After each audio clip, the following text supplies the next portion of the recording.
السلام علیکم دوستو، Imran series novel hot world by Mazhar Kaleem. اگر آپ نے ابھی تک ہمارے چینل جاسوسی دنیا کو سبسکرائب نہیں کیا تو سبسکرائب کریں اور بیل آئیکن پر کلک کیجیے۔ میرے پاس وضاحتوں کا وقت نہیں ہوتا، کرنل فریدی نے سرد لہجے میں کہا، اور پھر اس سے پہلے کہ ملکہ کوئی جواب دیتی، اوپر سے اسٹیمر کیپٹن کی آواز سنائی دی۔ وہ انہیں بلا رہا تھا۔ تھوڑی دیر بعد وہ تینوں اوپر پہنچے تو وہ سمجھ گئے کہ وہ انہیں کیوں کال کر رہا تھا، کیونکہ چھوٹا ٹاپو دور سے قریب آتا دکھائی دے رہا تھا۔ جناب، آپ یہاں کیا کریں گے؟ اسٹیمر کیپٹن نے کہا۔ تمہیں ڈبل رقم اسی لیے دی گئی ہے کہ تم کوئی سوال نہیں کرو گے، کرنل فریدی نے سرد لہجے میں جواب دیا۔ تو اسٹیمر کیپٹن نے ہونٹ بھینچ لیے۔ تھوڑی دیر بعد اسٹیمر ٹاپو کے کنارے سے لگ کر رک گیا تو کرنل فریدی اور کیپٹن حمید نے دو بڑے بڑے بیگ اٹھائے اور اسٹیمر سے اتر کر وہ اس ٹاپو پر پہنچ گئے۔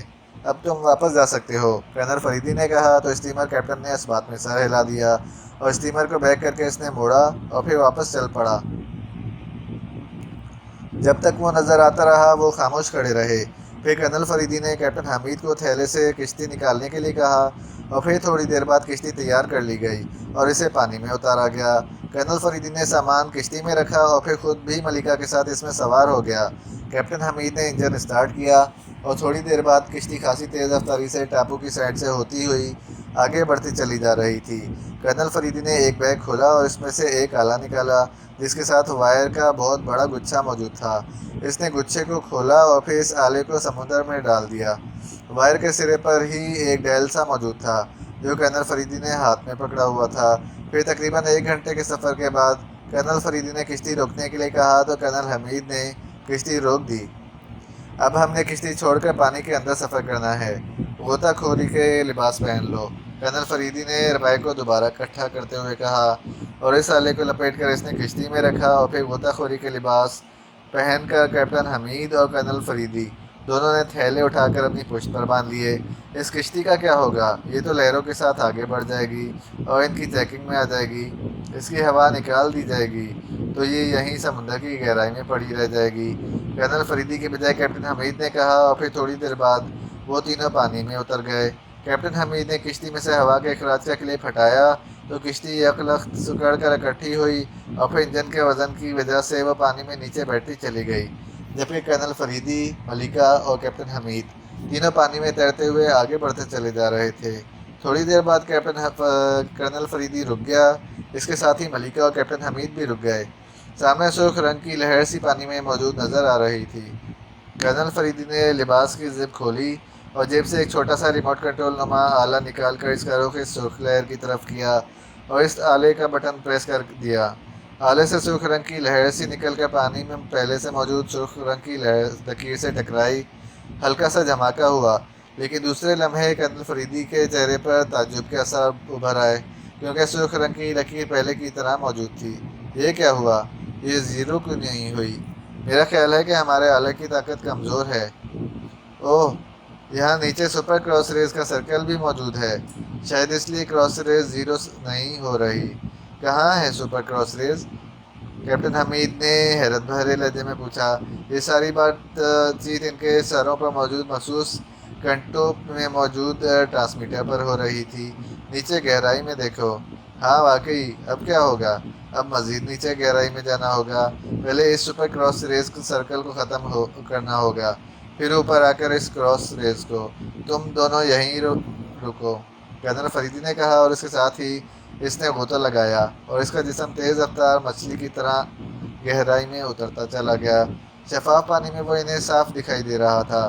پھر کافی گہرائی میں جا کر کرنل فریدی نے ریموٹ کنٹرول نما آلے کو سیدھا کیا اور اس کے ساتھ ہی انہوں نے نیچے دیکھا کہ نیچے گہرائی میں موجود سنہرے رنگ کا سرکل یکلخت غائب ہو گیا۔ تو کرنل فریدی ایک بار پھر بجلی کسی تیزی سے اوپر آنے لگ گیا۔ چند لمحوں بعد ہی وہ واپس پہنچ گیا، اور اس بار جب اس نے آلے کا رخ اس سرخ رنگ کے سرکل کی طرف کر کے بٹن دبایا تو آلے سے نکلنے والی سرخ رنگ کی لہر کراس ریز کے سرکل سے ٹکرائی تو ایک دھماکے کے ساتھ ہی سرکل غائب ہو گیا۔ جلدی آؤ، ہم نے اسے فوراً کراس کرنا ہے، کرنل فریدی نے کہا، اور پھر خاصی تیز رفتاری سے تیرتا ہوا آگے بڑھتا چلا گیا۔ ملکہ اور کیپٹن حمید نے اس کی پیروی کی اور تھوڑا سا آگے جانے کے بعد جب کرنل فریدی واپس مڑا تو کیپٹن حمید اور ملکہ بھی مڑ گئے اور ان سب نے بے اختیار ایک طویل سانس لیے۔ کیونکہ معمولی سے وقفے کے بعد سرخ اور سنہرے رنگ کے سرکل دوبارہ قائم ہو چکے تھے اور پھر وہ تیز رفتاری سے آگے بڑھتے چلے گئے۔ تقریباً نصف گھنٹہ تیرنے کے بعد وہ ساحل پر پہنچ گئے۔ وہاں ایک خالی کریک میں انہوں نے غوطہ خوری کے لباس اتارے اور انہیں کریک میں چھوڑ کر وہ تھیلوں سمیت ساحل پر چڑھے تو انہیں دور سے ایک یو ٹائپ عمارت نظر آئی، لیکن جس طرف وہ موجود تھے اس طرف عمارت کی پشت تھی۔ عمارت پر ہیوی ایئر کرافٹ گنیں بھی نظر آ رہی تھیں اور وہاں چند افراد کی نقل و حرکت بھی نظر آ رہی تھی۔ اب ہمیں کرولنگ کرتے ہوئے آگے جانا ہوگا۔ یہ اچھا ہوا کہ ہم عقبی طرف سے آئے ہیں، کرنل فریدی نے کہا، اور اس کے ساتھ ہی وہ کرولنگ کرتے ہوئے آگے بڑھنے لگے۔ ملکہ اور کیپٹن حمید اس کی پیروی کر رہے تھے کہ اچانک کنارے پر موجود درختوں کے جھنڈ سے اچانک جیسے پٹاخہ سا چھوٹا، اور اس کے ساتھ ہی کرنل فریدی کو اچانک یوں محسوس ہوا جیسے اس کے جسم سے ساری توانائی نچوڑ لی گئی ہو۔ اس کے ساتھ ہی اس کے کانوں میں ملکہ اور کیپٹن حمید کی آوازیں پڑیں اور پھر اس کا ذہن گہری تاریکی میں ڈوبتا چلا گیا۔ اس کے ذہن میں آخری احساس یہی ابھرا کہ وہ اور اس کے ساتھی ہٹ کر دیے گئے ہیں۔ کار خاصی تیز رفتاری سے دوڑتی ہوئی وانتوں کی ایک سڑک پر آگے بڑھی چلی جا رہی تھی۔ ڈرائیونگ سیٹ پر کیپٹن توفیق موجود تھا، جبکہ سائیڈ سیٹ پر میجر پرمود اور رکبی سیٹ پر کیپٹن طارق بیٹھا ہوا تھا۔ کیا تمہیں معلوم ہے کہ ایئر فورس کا اڈہ کہاں ہے؟ میجر پرمود نے کیپٹن توفیق سے مخاطب ہو کر کہا۔ یس باس، میں نے نقشے کو اچھی طرح دیکھا ہے، لیکن باس وہاں سے اگر ہم نے گن شپ ہیلی کاپٹر اڑا لیا تو لڑاکا طیارے چند لمحوں میں ہمیں گھیر لیں گے، کیپٹن توفیق نے کہا۔ جب تک یہ لوگ سنبھلیں گے ہم رساڈو پہنچ بھی جائیں گے۔ یہاں سے رساڈو زیادہ دور نہیں ہے، اور ہم ایک بار رساڈو پہنچ کر اتر جائیں پھر جو ہوگا دیکھا جائے گا، میجر پرمود نے جواب دیا۔ لیکن باس، جیکی نے تو بتایا تھا کہ وہاں automatic computerized anti aircraft گنیں موجود ہیں۔ جیکی نے جو کچھ بتایا ہے اسے مد نظر رکھ کر میں نے پلان بنایا ہے۔ جیکی نے بتایا کہ رساڈو جزیرے سے 6 ناٹ کے فاصلے پر سمندر کے اندر سائنسی سرکل موجود ہیں جن سے ٹکرا کر ہر چیز کے پرخچے اڑ جاتے ہیں اور اس کا کوئی توڑ نہیں ہے، جبکہ رساڈو جزیرے پر آٹومیٹک کمپیوٹرائزڈ ایئر کرافٹ گنیں موجود ہیں۔ اس لیے ہم گن شپ ہیلی کاپٹر پر جائیں گے۔ ظاہر ہے فوجی ہیلی کاپٹر کو وہ آسانی سے نشانہ نہ بنا سکیں گے اور ہم جزیرے پر اتر جائیں گے، پھر جو ہوگا دیکھا جائے گا۔ لیکن اس اڈے سے گن شپ ہیلی کاپٹر کیسے اڑایا جائے گا؟ کیپٹن توفیق نے کہا۔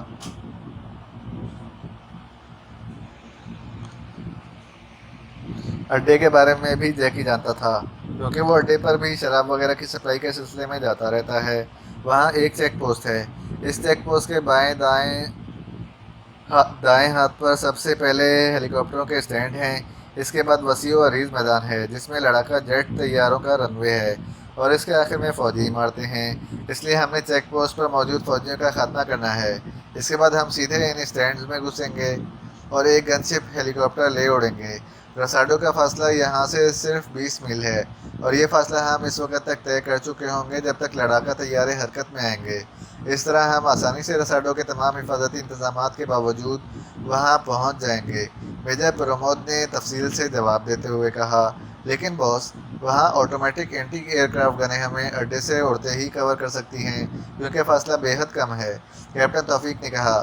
جو ہوگا دیکھا جائے گا، بہرحال ہم نے مشن مکمل کرنا ہے، میجر پرمود نے ایسے لہجے میں کہا جیسے وہ اب اس بات پر مزید بحث نہ کرنا چاہتا ہو۔ اور پھر تھوڑی دیر بعد سڑک سائڈ پر مڑی تو اس کے ساتھ ہی ایک جہازی سائز کا بورڈ موجود تھا جس پر ایئر فورس اڈے کی باقاعدہ نشاندہی کی گئی تھی۔ کیپٹن توفیق نے کار ایک سائڈ پر روک دی۔ باس، یہاں سے اندر مڑتے ہی ہم چند لمحوں میں چیک پوسٹ پر پہنچ جائیں گے، اس لیے ہمیں اسلحہ وغیرہ لے لینا چاہیے۔ ہاں، تھیلوں سے مشین گنیں نکال لو، میجر پرمود نے کہا۔ باس، میزائل گنیں لے لی جائیں تاکہ جلد از جلد مکمل ہو سکے کام، کیپٹن طارق نے کہا۔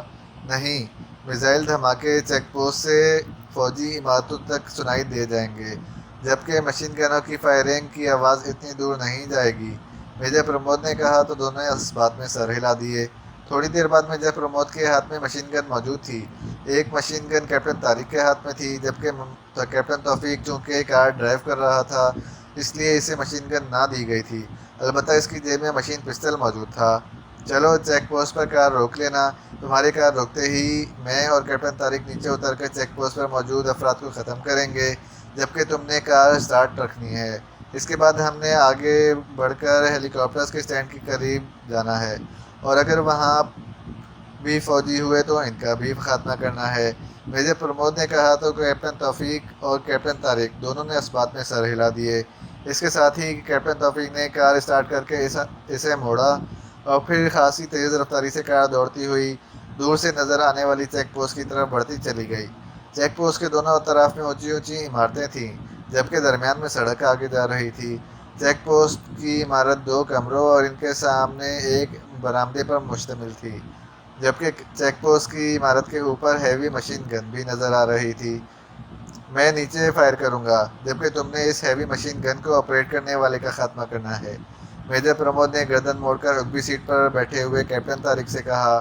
یس باس، کیپٹن طارق نے جواب دیا اور پھر کار جیسے ہی چیک پوسٹ کے قریب پہنچی 4 فوجی ہاتھوں میں مشین گنیں اٹھائے سڑک کے کنارے پر آ گئے۔ ان میں سے 2 چیک پوسٹ کی سائڈ پر اور 2 کراس کر کے دوسری سائڈ پر آ گئے تھے۔ ان چاروں نے ہاتھ اٹھا کے کار کو روکنے کا اشارہ کیا۔ ویسے بھی کار نے وہاں رکنا ہی تھا کیونکہ سامنے موجود روڈز کی وجہ سے سڑک بند تھی۔ کیپٹن توفیق نے پورے قوت سے بریک لگائے اور کار کے ٹائر چیختے ہوئے سڑک پر جم سے گئے۔ اس کے ساتھ ہی میجر پرمود نے دروازہ کھولا اور باہر نکلتے ہی اس نے ان دونوں پر فائر کھول دیا جو کار روکنے پر آگے بڑھ رہے تھے۔ اس کے ساتھ ہی وہ بجلی کسی تیزی سے مڑا اور دوسری طرف موجود فوجی بھی چیختے ہوئے نیچے گرے ہی تھے کہ کیپٹن طارق اچھل کر کار کی ڈگی پر چڑھ گیا اور دوسرے لمحے اس کی مشین گن نے شعلے اگلے اور چھت پر موجود دونوں فوجی جو فائرنگ کی آوازیں سن کر آگے بڑھے تھے چیختے ہوئے وہیں گرے، جبکہ اس دوران میجر پرمود فائرنگ کرتا ہوا چیک پوسٹ کی طرف بڑھ گیا تھا اور پھر ایک کمرے سے ایک فوجی کیپٹن جیسے ہی باہر نکلا وہ چیختا ہوا اچھل کر سائڈ پر جا گرا۔ میجر پرمود نے ایک لمحہ توقف کیے بغیر اس پر فائر کھول دیا تھا۔ چند لمحوں بعد نیچے 5 لاشیں اور چھت پر 2 لاشیں پڑی ہوئی تھیں اور چیک پوسٹ خالی ہو چکی تھی۔ میجر پرمود کے اشارے پر کیپٹن طارق نے راڈ ہٹایا تو کیپٹن توفیق نے کار آگے بڑھا کر راڈ کے دوسری طرف روک دی۔ دوسرے لمحے میجر پرمود اور کیپٹن طارق دونوں کار میں سوار ہوئے اور کیپٹن توفیق نے کار ایک جھٹکے سے آگے بڑھائی اور اسے پوری قوت سے دوڑاتا ہوا آگے بڑھاتا چلا گیا۔ پھر عمارت والے حصے میں داخل ہوتے ہی اس نے کار کو تیز رفتاری سے موڑا تو اس طرف واقعی 10 اونچے اسٹینڈ بنے ہوئے تھے اور ان 10 کے 10 اسٹینڈ میں گن شپ ہیلی کاپٹر موجود تھے اور وہاں فوجی بھی تقریباً ہر اسٹینڈ پر موجود تھے۔ وہ سب کار کو اس طرف موڑ کر آتے دیکھ کر حیرت سے آگے بڑھے ہی تھے کہ میجر پرمود نے کار کے اندر سے ہی ان پر فائر کھول دیا۔ کیپٹن توفیق انتہائی رفتار سے کار دوڑائے چلا جا رہا تھا اور میجر پرمود اور کیپٹن طارق کی مسلسل فائرنگ سے ہر اسٹینڈ میں موجود 2 یا 3 فوجی چیختے ہوئے نیچے گر رہے تھے۔ انہیں سنبھلنے یا سچویشن کو سمجھنے کا موقع ہی نہ مل سکا تھا۔ آخری اسٹینڈز پر پہنچ کر کیپٹن توفیق نے کار کو ایک جھٹکے سے روکا۔ تھیلے لے کر باہر آؤ، میجر پرمود نے کار رکتے ہی نیچے چھلانگ لگاتے ہوئے کہا۔ اس کے ساتھ ہی وہ دوڑتا ہوا اسٹینڈ میں موجود ہیلی کاپٹر کی طرف بڑھ گیا اور پھر چند لمحوں بعد اس نے چیک کر لیا کہ ہیلی کاپٹر پرواز کے لیے تیار ہے اور اس کا فیول ٹینک بھی مکمل طور پر بھرا ہوا تھا۔ شاید ایمرجنسی کے لیے ایسا کیا گیا تھا۔ میجر پرمود نے ہیلی کاپٹر اسٹارٹ کیا اور پھر اسے آہستہ آہستہ چلاتا ہوا کھلی جگہ پر لے آیا کیونکہ یہ فولڈنگ پہیوں والا ہیلی کاپٹر تھا تاکہ ہر قسم کے حالات میں کام دے سکے۔